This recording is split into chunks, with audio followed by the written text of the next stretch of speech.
Champlain College Wave Riders. My name is Dr. Kimberly Quinn, and I have the pleasure once again of being here with Dr. Tom Myers. And today we're going to talk about, we're going to sort of jump back into spirituality as it relates to belonging and community. And this important conversation is once again in partnership with Columbia Teachers College and the Templeton Foundation, which is a collaborative with the Spirituality and Education Project. So welcome back, Tom. Thank you, Kim. Great to be here again.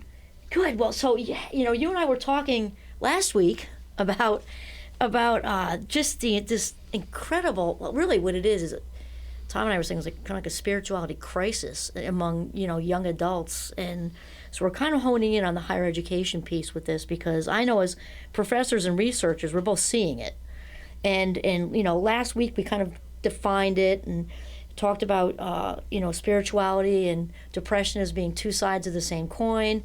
And now this week we wanted to kind of pick up where we left off as far as a little bit of synchronicity talk, and I think also the importance of belonging, especially at this age. Oh my gosh. And also we all need it, but this is the age for that, right? And also communities. Maybe can you start us off, Tom, on talking about young adults and the need for belonging, especially post-pandemic? Yeah, especially. Right, Kim. Thank you. It's nice to be here again.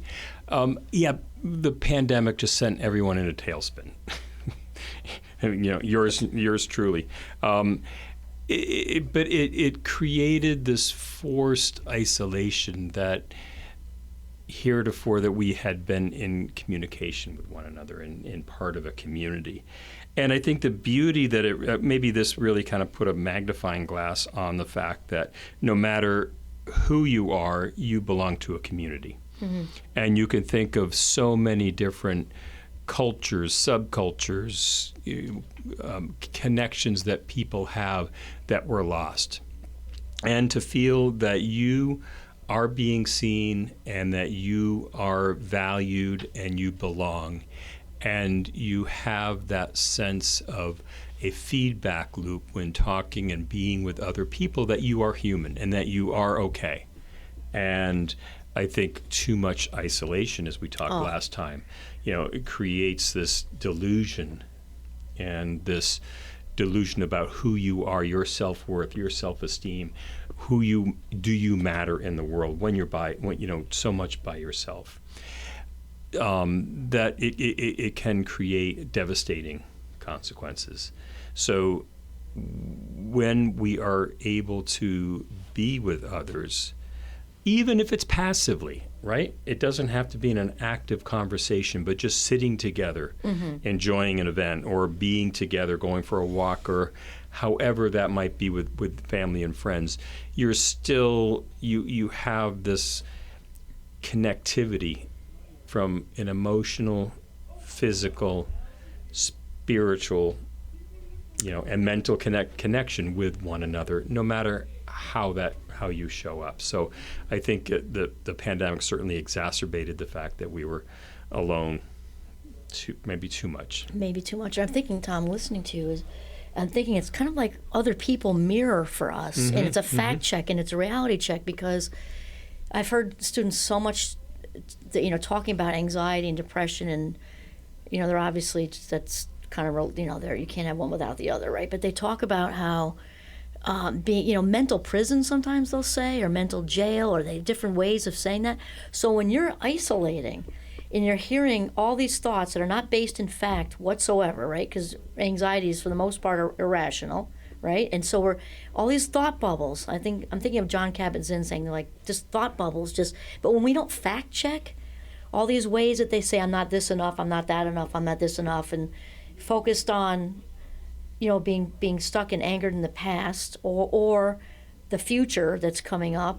And if you don't have any mirroring or fact-checking with that reality you're creating in your mind, that then becomes your daily reality. So what do you have to say about that and sort of where to go with that?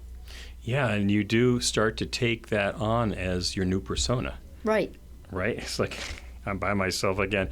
The other thing I was thinking about that adds to it is, within the pandemic, while we were isolated, you would ruminate about the past. Like, oh, remember those good old days when we would have meetings together? We could go out for dinner. We can go to the movies. We, didn't have to worry about, staying at home. Additionally, it was exacerbated by the fact we didn't know when this was ever going to end. Yes. It wasn't going to be, okay, everybody, by December, all Right, done. We're going to right. be moving into the new, no more pandemic. No, it just lingered. Right. And I think it even was that point of opening up a little bit and gave us a taste of things opening, and then Omicron came, the second round, and we were yanked back into isolation. So it was that feeling of there is no distinct ending, and we never knew when that was going to happen. So I think that kind of added to the whole piece of futility. Right. Oh, am I going to be by myself forever, or Yes. living in this world for this, as I said, I don't always like the term, but the new normal. We Right, live in right. this for the rest of our lives. So again, think about the supercharging of anxiety Oh. at that point. Yeah, the supercharging of anxiety, right? And coupled with if somebody's already wrestling with feelings of hopelessness and helplessness even on a better day, and enter in the pandemic and this forced isolation. I remember it here, and Champlain did a really great job with managing it, actually. But I remember the plexiglass in the cafeterias. Like, it was like you would talk in jail through a phone. I mean, I can't even imagine what that was like. And I would see so many students, because we had to, right? We had to. But so many students did to go. Just did to go. We have you've seen the view. We have a gorgeous view out the window of the cafeteria, nicer than most restaurants, and nobody was using it because it was so, because we had to. But that's so much a part of college, and not just college, but life, is sitting and breaking bread, so to speak, Yeah. with people, not in your dorm room alone out of a styrofoam box. There's so many levels, and so many sensory, the beauty of so many, sensory feelings of, eating together and being together. And the other thing that you have to understand is that we're all energy beings Oh, totally. with 100%. mass and energy. And so you have vibrational waves that are, you are emitting and then you're 100%. receiving. You can't do that on Zoom. You can't do No. that in any kind of, phone conversation. So you have to have all of the physical proximity along with the nonverbal communication, those other areas that just are not fulfilling and physiologically not sensing.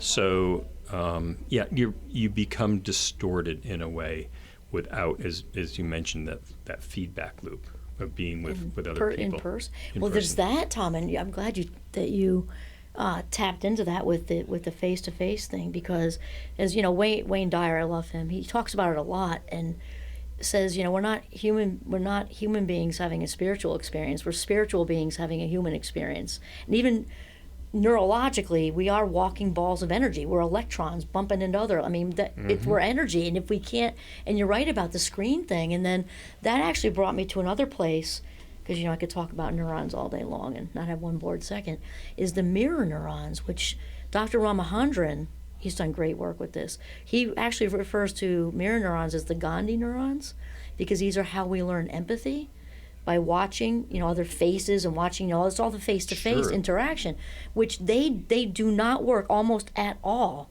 through a screen. They do, but not much, like little itty bitty bit. So it's how we learn. It's just like with when babies see another, like another little toddler upset, all of a sudden everybody's upset. Yeah. Like a nursery, Empathy. one cries and Right. everybody's crying. And it's how we, and we're not getting that on a Zoom call, which on a different, I guess it's probably a conversation for another time. But 20 years from now, I'd love to see the studies on empathy, because the young kids who had to learn and socialize through a screen, the developing kids, that the empathy stuff, that is not happening. That is frightening to me. But back to the idea of our young adults, not good. Yeah, and I think it created this, and we mentioned earlier, this concept of transactional relationships. Yes. Okay, I'm going to come to a meeting. Give me what I need, and I got to move on. So my son is a high school teacher, and he said, "Boy, it's sometimes difficult with our seniors in high school, just getting them to commit to a meeting, getting that because they won't just mean in just person? in person, come to a meeting in person to talk about college, whatever it might be for next year." They say, "Well, I'll just text you, or I'll just email you." And my son had to think about, well, you know what? These were the kids who.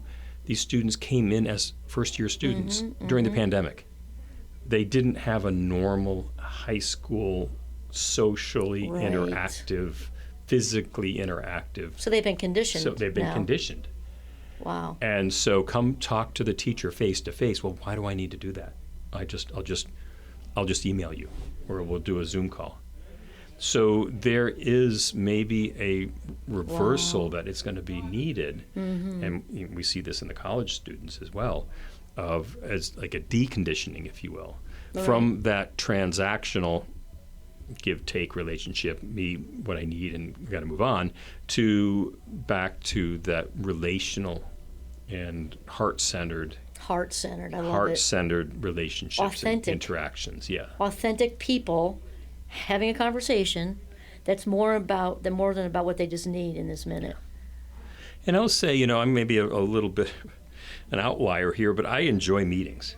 Certainly if it's not, there can be a waste of time, obviously, in certain cases, but I just like to be with people. I do too. And I tell you, I'm on a Zoom call, I'm watching my watch. Draining. Like, how long does this, I can't wait to get off.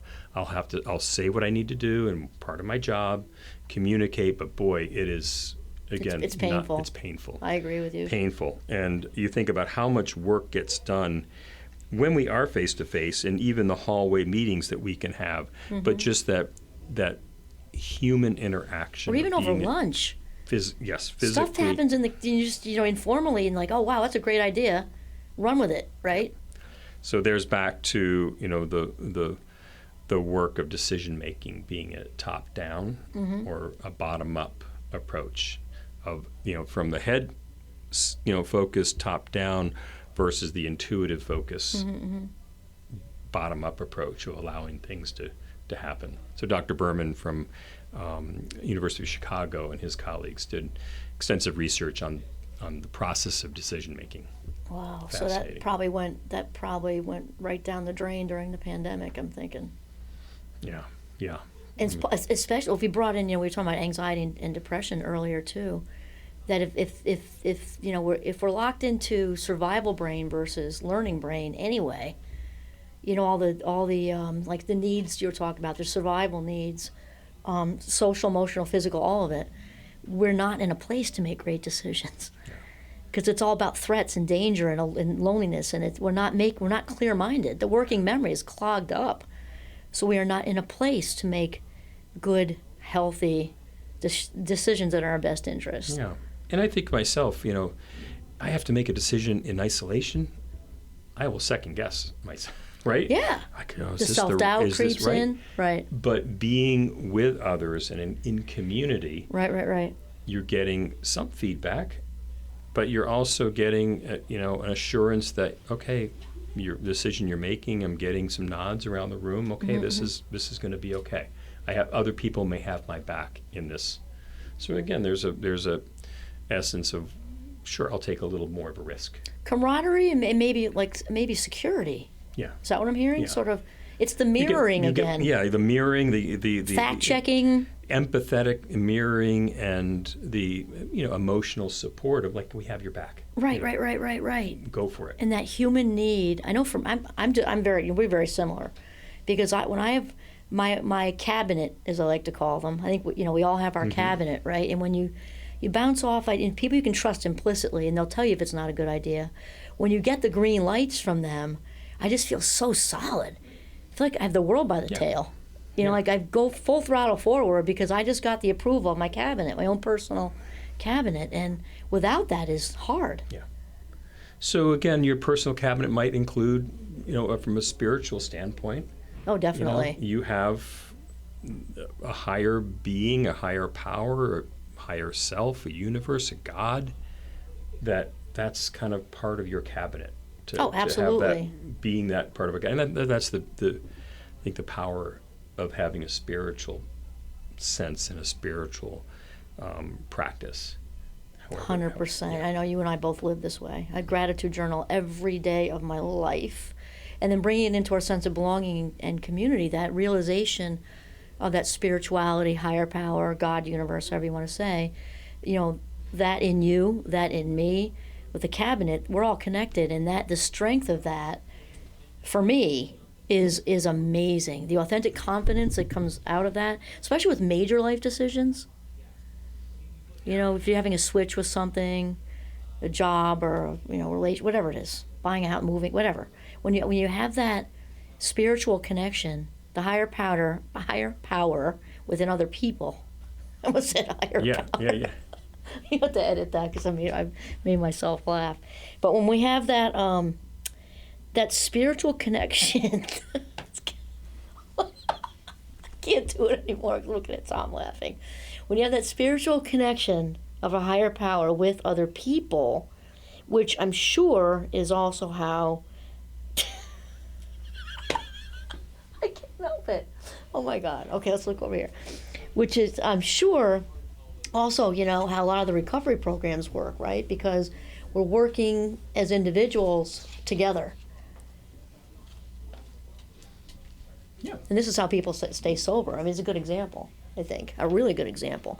Because the sense of belonging is just so inherent. It's an intrinsic need we all have as human beings. We're hardwired for it. Even if somebody's introverted, they might need a lower level of stimulation, but we all need some. All of us need some. And we know what happens, when we don't get it. Bad things happen when we're isolated for too long. Yeah. Hence solitary confinement. That's been questionable. It should have been questionable a long time ago, but now, even some of the correctional facilities are getting rid of that because it's beyond what anybody should ever have to experience. Yeah. Extreme isolation. It's torture, is what it is. Yeah, and I was fortunate to be able to go to Boston and see Jay Shetty in person. I'm and so he jealous. said something very important. And again, we think about loneliness and alone and loneliness. Okay, so loneliness is certainly that sense of being isolated in a way, and that emotional feeling of loneliness. But he said there's also solitude, and we can put ourselves in solitude, which is more of a powerful positive, approach. right. Okay? Right. It's not like I'm alone. Oh, no. I'm alone. No, I'm putting myself into solitude Intentionally. Because I need to go into a reflective state. I need to find discover some new Right. things about myself. So that's a proactive, powerful effort to go, I'm going into solitude, And as that's opposed to I'm alone. I am Very different. lonely as the And that's the intention. adjective, right? Right. I mean, because I know you and I talk about this, Tom, but I am in the woods every day unless it's a typhoon situation. Even if it's drizzling, I don't care. If it's below zero, I don't care. But because I'm on a scale of extroverted, like screaming E, right? I need that solitude time every day, and it's intentional, and it's quiet, and it's nature, and I've got to have it. If too many days, I don't let it happen, but if it did, it wouldn't be good for me. No, and I'm the same way, be it out in the woods or I have to do a meditative, spiritual prayer, devotional practice every morning. I can wake up first thing in the morning and feel, oh no, I got things are feeling out of control. I'm overwhelmed. Oh, that's me too. Overwhelmed. But as soon as I go into a meditative state and practice and accessing that spiritual piece of me, I reset. Then I too. feel I'm in control. Now Right. I have a clear understanding of my next steps, and it is an incredibly empowering thing that if I were just to get up in this overwhelming state and just to go to work, I think It'd be like difficult, dominoes, right? Just I would lose that empowered Right. feeling, that feeling of on top and of being powerful in a positive way. right. And even maybe attract more chaos. I know, you know what I mean? Like, Yeah. I'm Yep. big on, after I do my gratitude thing, I do my woods thing, and I set an intention every single day. And I forget when I started that in my adulthood sometime, but wow, does that actually, I say it out loud, does that make a huge difference with how my day unfolds? Like one of my favorites is today I'm going to bring, to the best of my ability, going to bring success to everything I do. It can be a conversation, it can be changing our brand new granddaughter's diaper, making her laugh, talking with her, that's successful. Or it can be a bigger thing like a project. But every single thing, I'm going to bring my spiritual self into it and bring success to every single thing I do. Yeah. Yeah, intention's just so important.